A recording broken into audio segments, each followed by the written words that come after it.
नमस्कार, मेरा नाम है दीपक कुमार और आपने पॉलिटिकल पंचायत के खास न्यूज बुलेटिन को देखना शुरू कर दिया है, जिसमें हम आपको डिटेल में बताएंगे पिछले 24 घंटों में राजस्थान की पॉलिटिक्स में क्या कुछ नया हुआ। सबसे पहले बात करते हैं मुख्यमंत्री भजन लाल शर्मा की, जहां उन्होंने अपने कार्यालय में नगरीय विकास और शासन विभाग के अधिकारियों के साथ बैठक ली। इस दौरान मुख्यमंत्री ने उपस्थित अधिकारियों को 15 सितंबर से 2 अक्टूबर तक होने वाले शहर चलो अभियान के संबंध में आवश्यक निर्देश भी दिए। इसके अलावा सीएम शर्मा ने किसान रजिस्ट्री पूरा करने के संबंध में भी अधिकारियों को दिशा निर्देश दिए हैं। अब खबर सीकर जिले की, जहां प्रधानमंत्री नरेंद्र मोदी के भाई प्रहलाद मोदी ने खाटू श्याम जी के दर्शन किए, जहां उनका भव्य स्वागत भाजपा के कार्यकर्ताओं ने बड़े ही खुशी के साथ किया। अब खबर जैसलमेर से, जहां पूर्व सांसद कर्नल सोनाराम चौधरी को श्रद्धांजलि देने के लिए राजस्थान के पूर्व डिप्टी सीएम सचिन पायलट के साथ बायतू विधायक हरीश चौधरी और मुकेश भाकर जैसलमेर के एयरपोर्ट पहुंचे, जहां पर उनका स्वागत किया गया। जिसके बाद विधायक हरीश चौधरी सचिन पायलट के पायलट बनते नजर आए और वो खुद गाड़ी चलाकर मोहनगढ़ के लिए रवाना हुए, जहां पर पायलट का स्वागत करने के लिए जैसलमेर बाड़मेर सांसद उमेदराम बेनीवाल पहले से ही मौजूद थे। सांसद बेनीवाल ने माला पहनाकर सचिन पायलट का खुशी से स्वागत किया। हालांकि पायलट के हाव भाव से वो ज्यादा खुश नजर नहीं आए, जिसके बाद उनका उमेदराम बेनीवाल के प्रति इस रिएक्शन को लोग खूब क्रिटिसाइज करते हुए भी दिखाई दे रहे हैं। अब खबर अजमेर से, जहां नागौर सांसद हनुमान बेनीवाल वीर तेजाजी महाराज के संबोधन कार्यक्रम में पहुंचे, जहां पर वो जनता से काफी नाराज भी दिखाई दिए और उन पर भड़क उठे। क्या कभी नेता नहीं देखा क्या? ये हेलीकॉप्टर नहीं देखा तुमने? नहीं देखा ना? हाँ तो बोलो देखा है। पहले भी लाया था और लाऊंगा और लाऊंगा। तो चुपचाप छोड़ो मेरी बातें, बकवास मत करो बीच में। शर्म आती नहीं तुम लोगों को? इसके अलावा बेनीवाल ने जगदीप धनखड़ पर भी एक बार फिर निशाना साधते हुए कहा कि वो मरे और डरे लोग हैं। जिसके बाद उन्होंने जनता पर भी आरोप लगाते हुए कहा कि तुम लोग खुद ड्रग, एमडी, स्मैक जैसे नशा करते हो, तुमको कोई सीरियसली नहीं लेता है। जब तक सुनोगे नहीं ना, तुम्हारी कोई इज्जत नहीं है। नहीं सुनोगे तो कोई इज्जत नहीं करता तुम लोगों को, नहीं तुम्हें कोई सीरियस लेता। तुम्हारे नेताओं की औकात देखो ना। धनखड़ साहब को हटा दिया, बोल नहीं रहा, क्यों हटाया? बोला क्या? नहीं बोलेंगे भाई, डरे हुए लोग हैं, डरे हुए और मरे हुए लोग हैं। इसलिए डरे हुए मरे हुए लोगों को जगाना कौन जगाएगा? ये नौजवान जगाएंगे। लेकिन आप क्या जगाओगे? आप तो खुद आते ज्यादा नशे में पड़े रहते हो। कोई स्मैक खाता है, कोई एमडी खाता है, कोई थोड़ा दूसरा काम करता है, तेज गाड़ियां चला के एक दूसरे पे चढ़ा देते हो।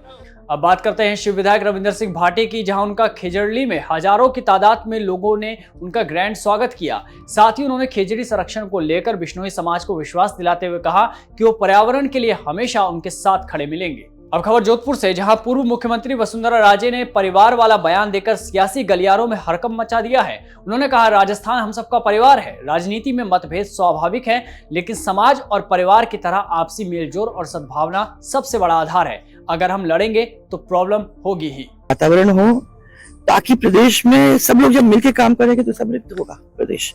और इसका राज ही एक है, हम लड़ेंगे, हम अलग होंगे तो प्रॉब्लम होती है। अब खबर जयपुर से, जहां कांग्रेस की बिहार रैली के दौरान एक कार्यकर्ता ने प्रधानमंत्री नरेंद्र मोदी की दिवंगत माताजी पर अपशब्द कहे, जिसके बाद जयपुर में इसके विरोध में भाजपा नेता और कार्यकर्ताओं ने इसका विरोध जताते हुए खूब प्रदर्शन किया। प्रधानमंत्री जी की मां को अपमानित किया जाना और उन दुष्टों का वहां बैठे रहना, उन राक्षसी प्रवृत्ति के लोगों का कोई प्रत्युत्तर नहीं आना, मां के ऊपर जब इतनी प्रतिक्रियाएं दी गई और उन लोगों को क्रोध नहीं आया, तो मुझे लगता है कि कहीं ना कहीं राक्षसों की सभा थी जिसमें मां को अपमानित किया गया। आज अब बात करते हैं सचिन पायलट और वसुंधरा राजे की, जहां वो जैसलमेर के मोहनगढ़ में पूर्व सांसद कर्नल सोनाराम चौधरी को श्रद्धांजलि देने के लिए गए। इसके अलावा मीडिया से बात करते हुए सचिन पायलट ने सोनाराम चौधरी को याद करते हुए क्या कुछ कहा, सुनिए। उन्होंने हमेशा किसान की बात करी, हर मोर्चे पर जवान और किसान को वो प्रमुखता से आगे रखते थे।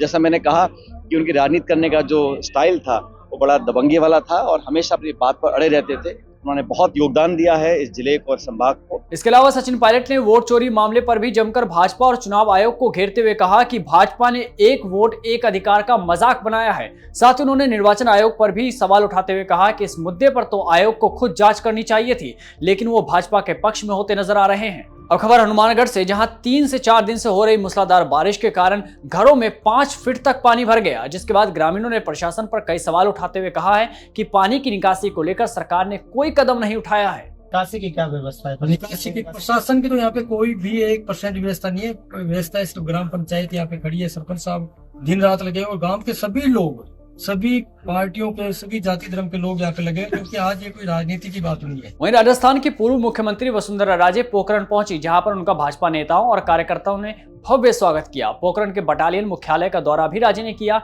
इस दौरान उन्होंने पवित्र खेजड़ी वृक्ष की पूजा अर्चना भी की। अब खबर डूंगरपुर से, जहां पेंशन विभाग में रिश्वतखोरी का मामला सामने आया है। दरअसल विभाग के कंप्यूटर ऑपरेटर को एंटी करप्शन ब्यूरो ने 20,000 रुपए की रिश्वत लेते हुए रंगे हाथों पकड़ा, जिसके बाद एसीबी ने मामला दर्ज करते हुए जांच शुरू कर दी है। अब बात करते हैं प्रदेश में मानसून की, जहां बरसात के साथ साथ हादसों की संख्या भी लगातार बढ़ती जा रही है। दौसा के लालसोट में कच्चा बांध टूटने से जयपुर के कई गांव डूब चुके हैं। वहीं जोधपुर के तिवरी में एक मकान ढह गया, तो दूसरी ओर जयपुर में लगातार बारिश के बाद आमेर स्थित सागर झील से मगरमच्छ बाहर निकलकर आबादी क्षेत्र में पहुंच गया, जिसके बाद आसपास के लोगों में दहशत फैल गई। अब खबर बीकानेर से, जहां फिल्म निर्माता और निर्देशक संजय लीला भंसाली के खिलाफ जोधपुर के एक युवक ने एफआईआर दर्ज कराई है। युवक का आरोप है कि फिल्म लव एंड वॉर के लिए उसे लाइन प्रोड्यूसर बनाया गया था, जिसके बाद सारे अरेंजमेंट उससे करवाए गए और बाद में बिना पेमेंट किए ही बाहर कर दिया। इतना ही नहीं, बीकानेर के एक होटल में उसे धक्का दिया और बेइज्जत भी किया गया। आज के लिए खबरों में बस इतना ही। अगर चैनल पर आप नए हैं और राजस्थान की टॉप खबरों को एक ही वीडियो में जानना चाहते हैं तो चैनल को सब्सक्राइब करना ना भूलें, क्योंकि खबरें चलेंगी वही जो होंगी जरूरी। धन्यवाद।